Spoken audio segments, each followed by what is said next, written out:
அண்ணா அறிவாலயத்திலேயே MLA அட்டையை வீசி எறிந்த முன்னாள் எம்எல்ஏ.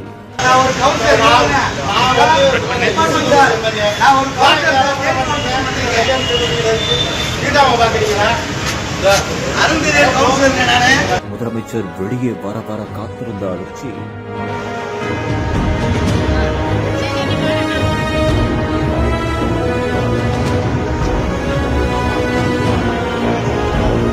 உடனடியாக கேட்டதும் ஆன் ஸ்பாட்டிலேயே நின்று ஆக்ஷன் எடுத்த முதலமைச்சர். என்ன நடந்தது? திருத்துறைப்பூண்டி முன்னாள் சட்டமன்ற உறுப்பினர் தான் ஆடலரசன். இவர் முதலமைச்சர் மு.க. ஸ்டாலினை பார்க்க சென்னை அண்ணா அறிவாலயத்திற்கு வந்துள்ளார். அப்போது அவர் பார்க்க சென்ற போது அங்கிருந்த பாதுகாப்பு அதிகாரிகள் அவரை தடுத்ததால் அங்கு பெரும் பரபரப்பான ஒரு சூழல் ஏற்பட்டது. மேலும் அவர் உடனடியாக வாக்குவாதம் செய்துள்ளார். வாக்குவாதத்தின் உச்சமாக நான் வைத்திருந்த எம்எல்ஏ அடையாள அட்டையை உடனடியாக ஆன் ஸ்பாட்டிலேயே வீசி எறிந்ததால் பெரும் பரபரப்பான ஒரு சூழல் நிலவியது.